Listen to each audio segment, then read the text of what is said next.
Alors aujourd'hui, je vais vous parler de la bienveillance. Quand la bienveillance fait la différence. Eh bien, quand la bienveillance fait la différence, c'est merveilleux. Tant de problèmes, tant de conflits seraient résolus tellement facilement si, au cœur des foyers, au milieu du travail, en toutes circonstances, dans les paroisses, la bienveillance était davantage de mise. La bienveillance. Et la bienveillance fait la différence dans beaucoup de situations.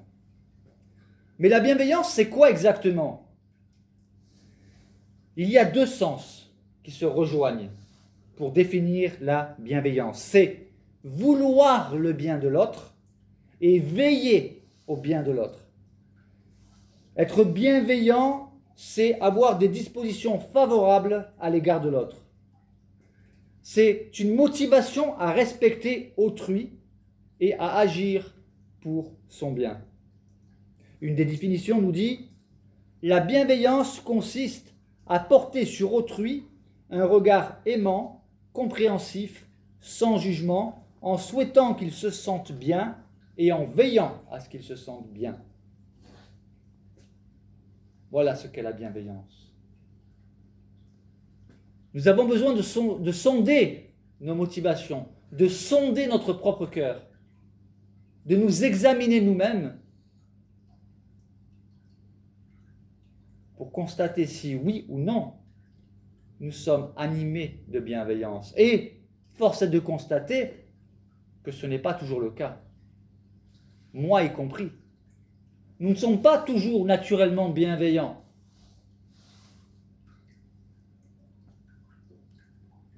Et cela crée alors bien des conflits, des blessures.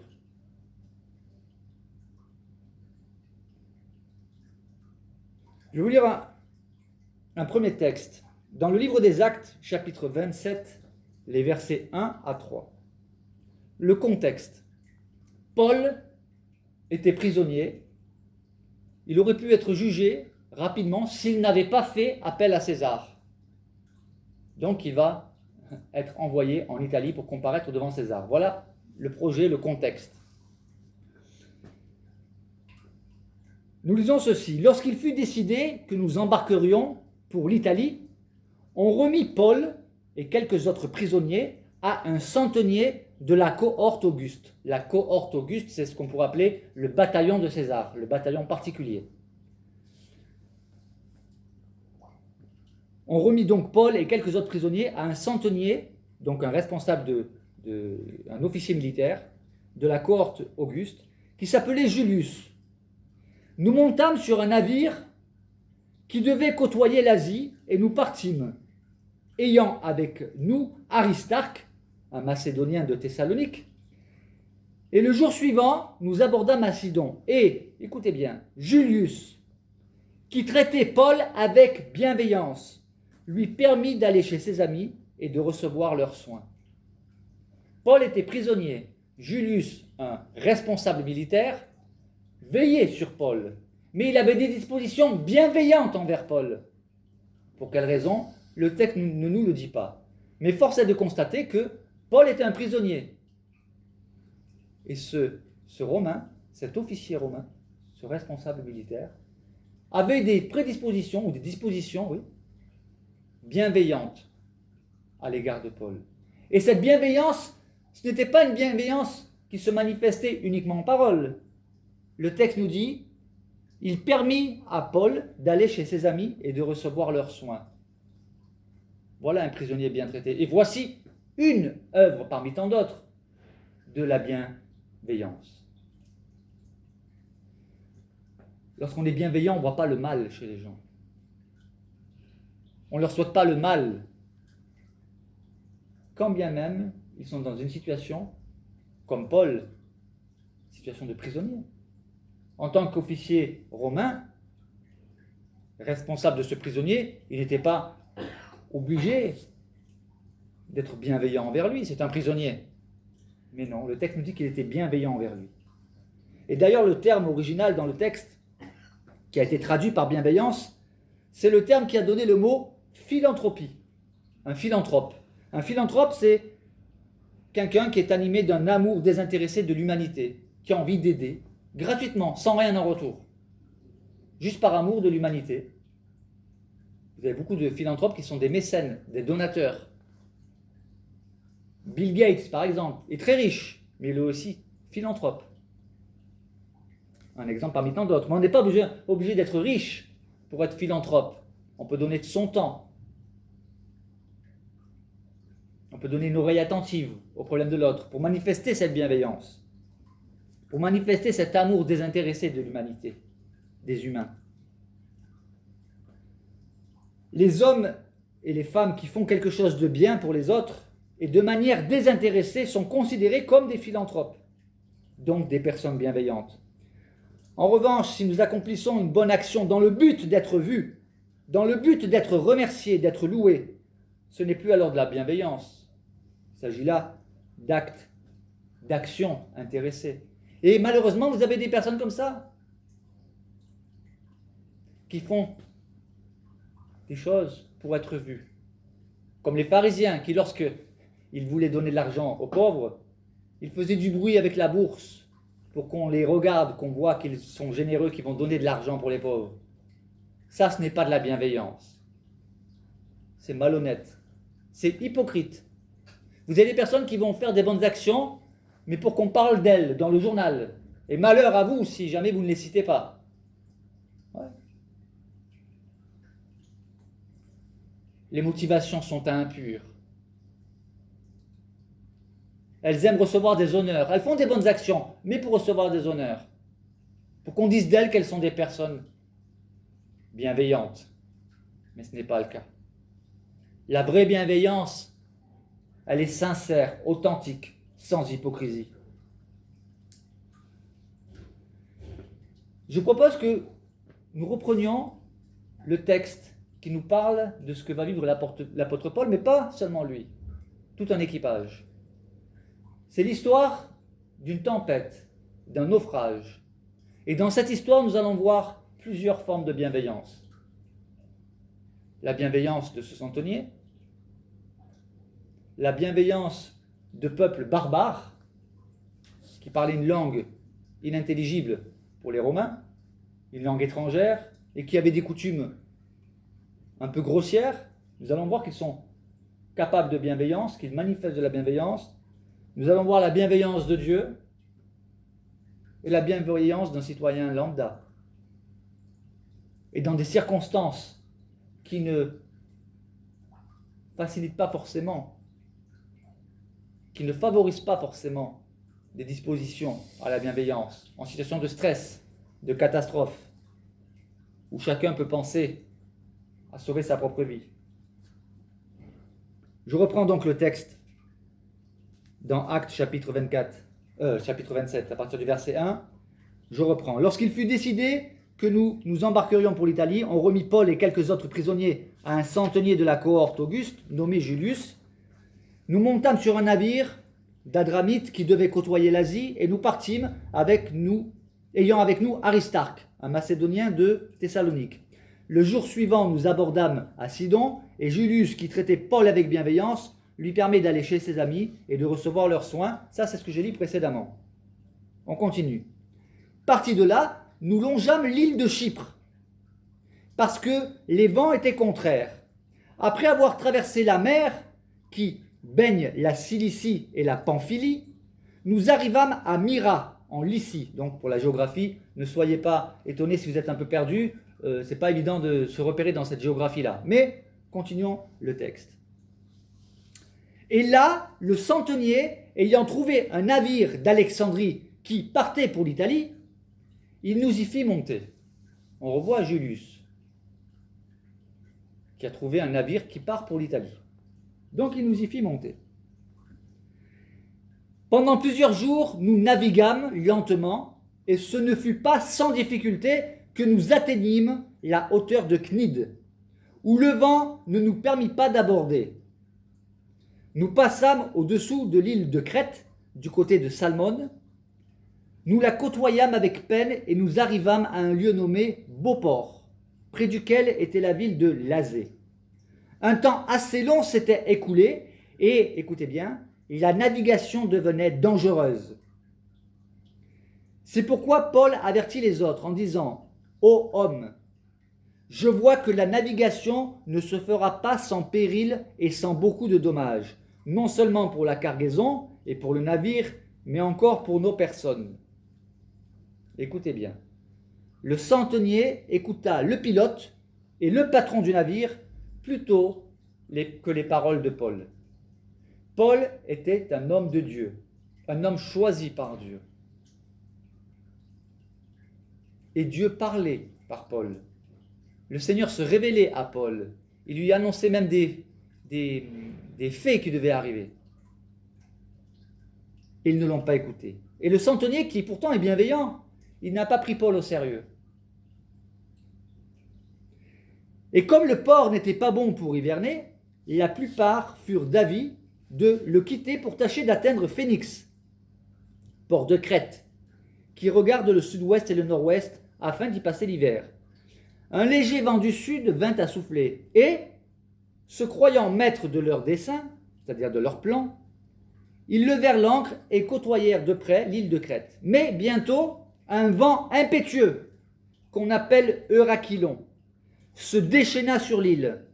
Le navire fut entraîné, sans pouvoir lutter contre le vent, et nous nous laissâmes aller à la dérive. Nous passâmes au-dessous d'une petite île nommée Clauda, et nous eûmes de la peine à nous rendre maîtres de la chaloupe. Après l'avoir hissée, on se servit des moyens de secours pour sécuriser le navire. Et, dans la crainte de tomber sur la Syrte, on abaissa les voiles. C'est ainsi qu'on se laissa emporter par le vent. Comme nous étions violemment battus par la tempête, le lendemain, on jeta la cargaison à la mer. Et le 3e jour, nous y lançâmes de nos propres mains les agrès du navire. Situation catastrophique. Et nous pouvons voir ici une analogie à nos propres tempêtes. Nous pouvons nous aussi être confrontés, non pas à une tempête telle que l'ont vécu Paul et les habitants du navire, les voyageurs, mais nous pouvons vivre des tempêtes où le vent est tellement fort, tellement impétueux, que nous pouvons même désespérer de garder la vie. D'ailleurs, c'est ce qui va leur arriver. Ils vont désespérer. Le soleil et les étoiles ne parurent pas pendant plusieurs jours. Ça veut dire qu'ils étaient dans l'obscurité totale. Et la tempête était si forte que nous perdîmes enfin toute espérance de nous sauver. La tempête, je répète, elle était si forte que nous perdîmes enfin toute espérance de nous sauver. Et c'est Luc, l'apôtre Luc, qui parle. C'est lui qui est en train de raconter les faits. L'auteur de l'évangile de Luc est aussi l'auteur des Actes des Apôtres, le livre des Actes des Apôtres. Et il faisait partie du voyage.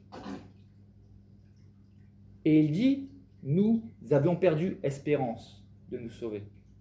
Pas l'espérance de la vie éternelle, mais l'espérance de s'en sortir. Elle avait disparu, elle n'était plus là. Pourquoi? Le texte nous dit, parce que la tempête était si forte. Et quelquefois dans nos vies, la tempête elle est tellement forte qu'on se dit, je ne m'en sortirai jamais. Il n'y a pas de solution. C'est fini. Mais ce n'est pas parce que nous pensons qu'il n'y a pas de solution que cela signifie pour autant qu'il n'y en a pas. Nous voyons les choses avec nos propres sens, nos propres raisonnements.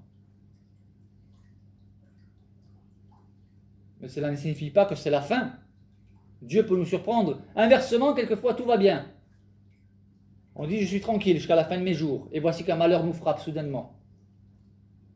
Inversement, nous pouvons être dans une situation où nous ne voyons pas d'issue à cette situation. Et Dieu peut nous surprendre en nous sortant de cette situation. Je continue le texte. On n'avait pas mangé depuis longtemps.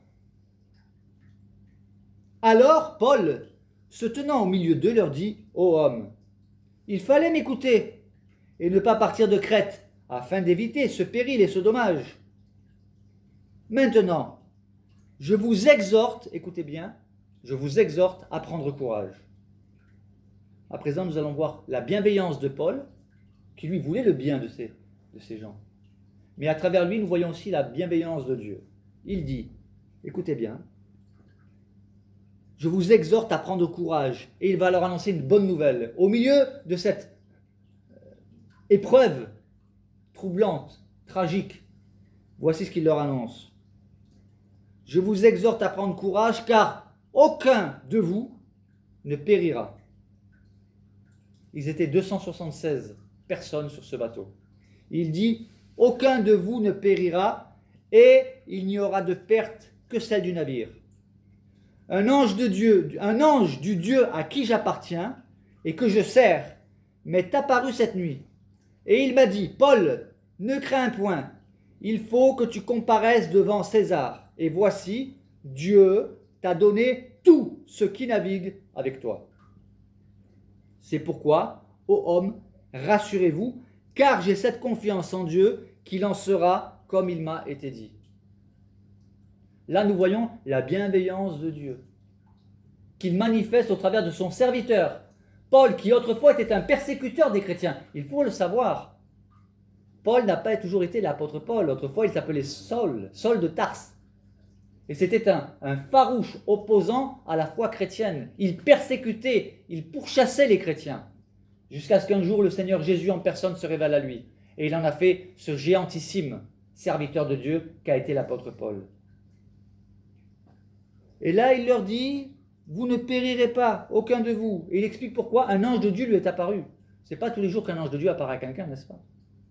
Mais un ange de Dieu lui est apparu, lui a dit, aucun ne périra, Dieu te donne tous ceux qui naviguent avec toi. Ils ne perdront pas la vie. Et il manifeste, c'est facile d'avoir la foi quand tout va bien. Hein. Là, on est en pleine tempête, au milieu de l'épreuve. Et Paul peut dire, il arrive à dire, j'ai confiance en Dieu. J'ai confiance dans le fait que ce qu'il m'a dit aura son accomplissement.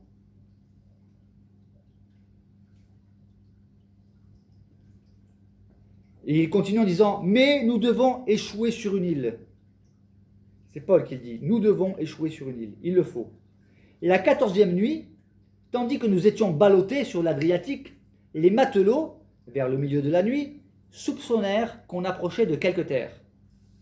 Ayant jeté la sonde, ils trouvèrent une certaine profondeur, il y a marqué 20 brasses.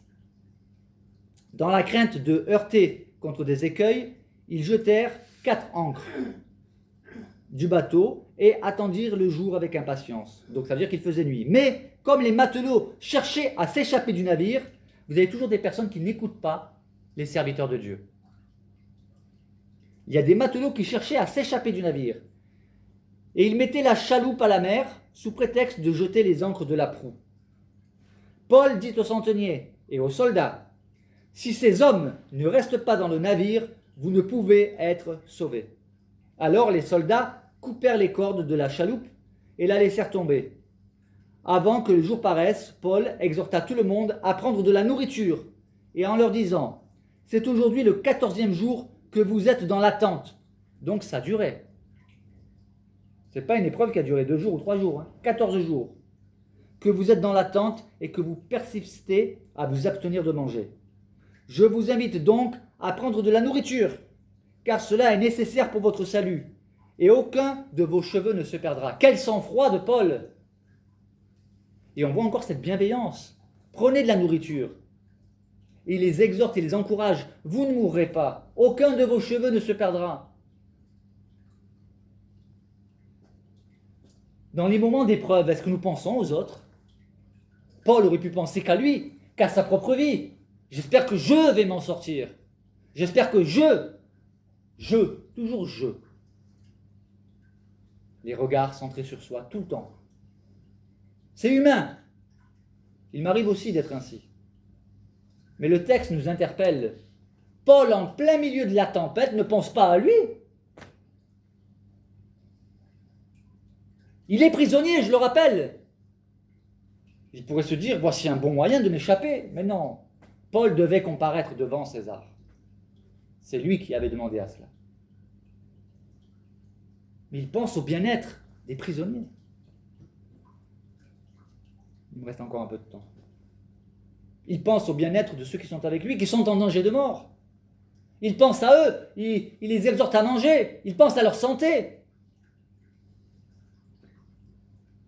Un exemple pour nous, un exemple de comportement.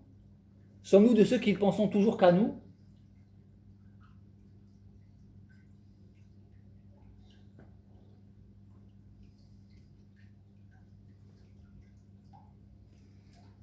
Je répète, il dit, je vous invite donc à prendre de la nourriture, car cela est nécessaire pour votre salut, et aucun de vos cheveux ne se perdra.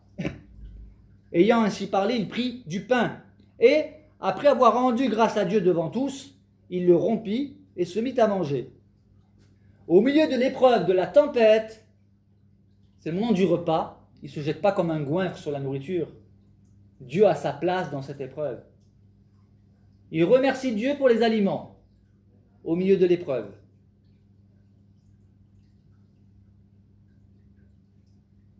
Il remercie Dieu au milieu de l'épreuve.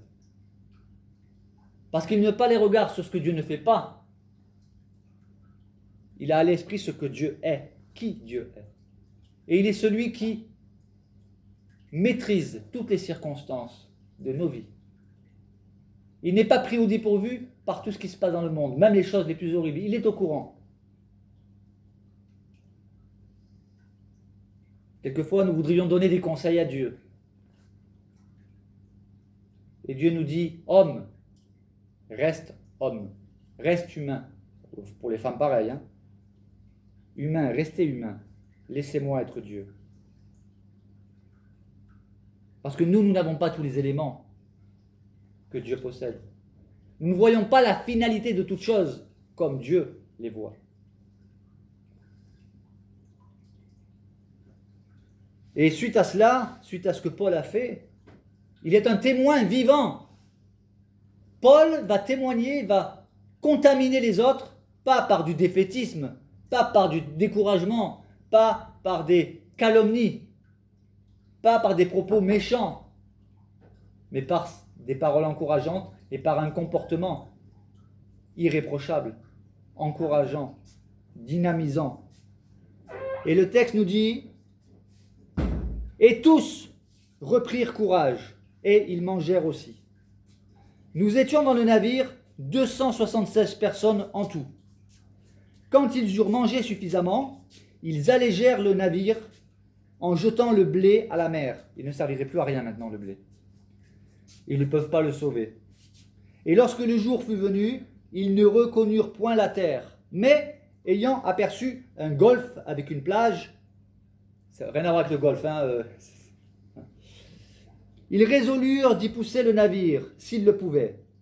Ils délièrent les ancres pour les laisser aller dans la mer, et ils relâchèrent en même temps les attaches des gouvernails. Puis, ils mirent au vent la voile et se dirigèrent vers le rivage. Mais ils rencontrèrent un morceau de terre où ils firent échouer le navire. Et la proue, s'étant engagée, resta immobile, tandis que la poupe se brisait par la violence des vagues. Donc la tempête n'était pas terminée. Les soldats, écoutez bien, là on n'est plus dans la bienveillance maintenant. Les soldats furent d'avis de tuer les prisonniers. Pourquoi? De peur que quelques-uns d'entre eux ne s'échappent à la nage. Mais, et là on voit la bienveillance encore une fois de Julius, le centenier, mais le centenier qui voulait sauver Paul, voilà la bienveillance. On veut sauver l'autre, on veut le bien de l'autre. Mais le centenier qui voulait sauver Paul les empêcha d'exécuter ce plan. Il ordonna à ceux qui savaient nager de se jeter les premiers dans l'eau pour gagner la terre, et aux autres, il ordonna de se mettre sur des planches ou sur des débris du navire. Et ainsi, tous parvinrent à terre sains et saufs. Ce que Paul a dit, c'est accompli. La preuve qu'il parlait bien de la part de Dieu. Et on voit encore que notre Julius, il pense pas seulement au bien-être de Paul, mais de tout l'équipage.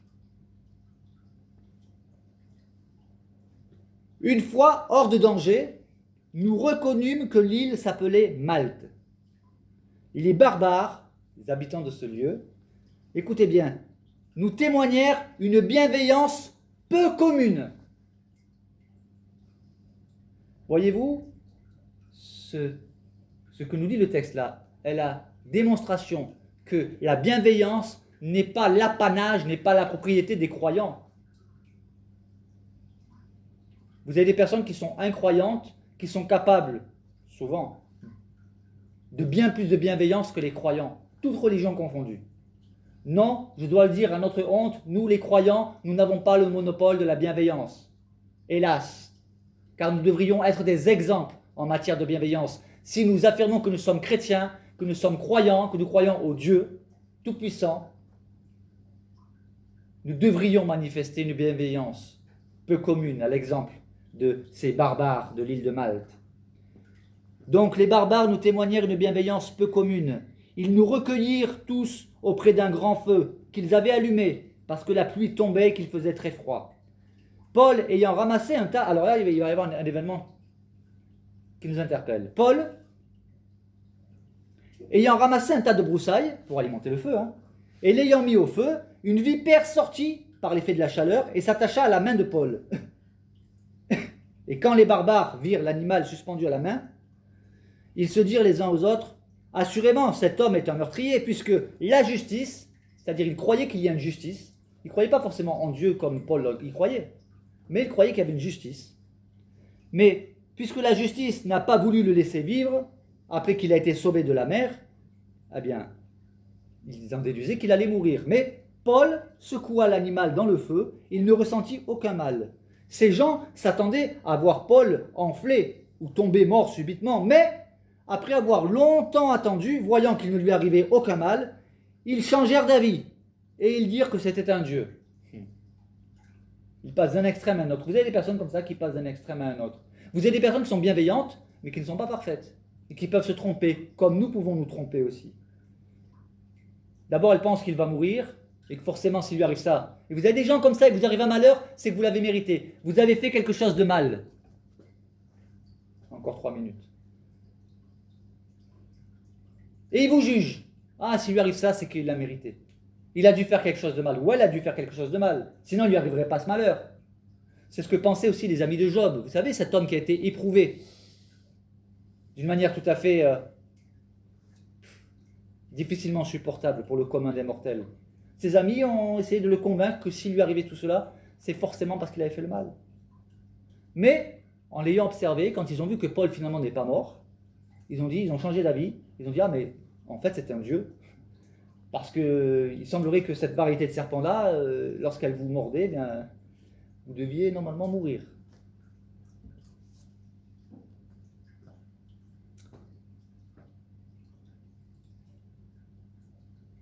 Et enfin, il y avait dans les environs des terres appartenant au principal personnage de l'île, qui s'appelait lui Publius, et qui nous reçut, et là on voit encore la bienveillance, et nous logea pendant 3 jours de la manière la plus amicale. Il manifeste de la bienveillance. Un désintérêt total. Mais, vous allez voir ce qui va se passer. Il s'avère que cet homme Publius avait un père qui était très malade. Et le texte nous dit que le père de Publius était alors au lit, malade de la fièvre et de la dysenterie.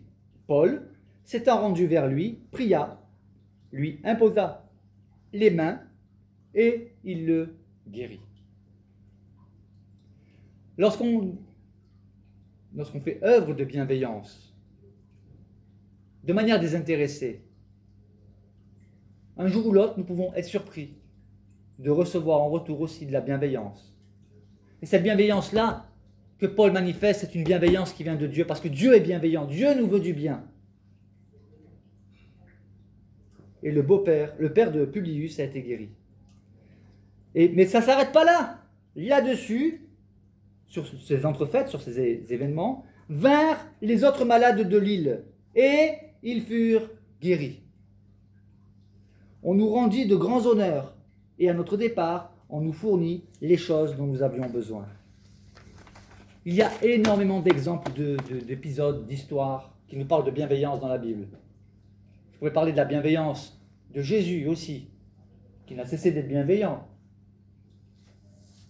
Et la bienveillance de plusieurs personnages que l'on trouve dans l'Ancien Testament. J'ai choisi cette histoire parce qu'elle m'a interpellé. Je me suis dit, là, nous voyons 4 acteurs de la bienveillance. Un officier romain, un chrétien, notamment Paul, Dieu, la bienveillance de Dieu. Nous voyons la bienveillance d'un peuple qui n'est pas spécialement, enfin qui n'était pas chrétien, les habitants de Malte, et nous voyons la bienveillance d'un citoyen qui s'appelait Publius. Nous voyons plusieurs la bienveillance. Voilà ce que quand la bienveillance fait la différence. C'était le thème du message. Voilà ce qui se passe au milieu des épreuves de la tempête. Et ce texte devrait nous interpeller, et moi m'interpelle sur les propres dispositions de mon cœur. Gardons cela à l'esprit, de nous examiner, d'être vigilants sur notre attitude, sur nos attitudes, nos comportements.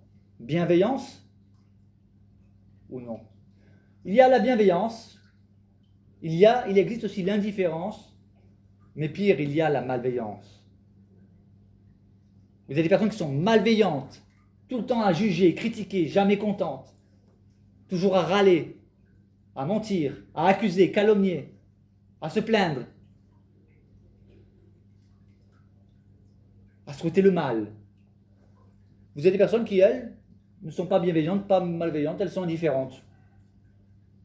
Ça leur est égal, ce qui vous arrive. Elles ne vont pas vous souhaiter du mal, mais elles ne vont pas vous aider non plus. Mais en tant que chrétien, ce n'est pas une option que d'être bienveillant. Cela doit faire partie de notre nature. Je ne vais pas faire plus long. Retenons juste ceci. La bienveillance fait la différence. Lorsque dans nos vies, il y a la présence de la bienveillance, cela fait la différence. Amen.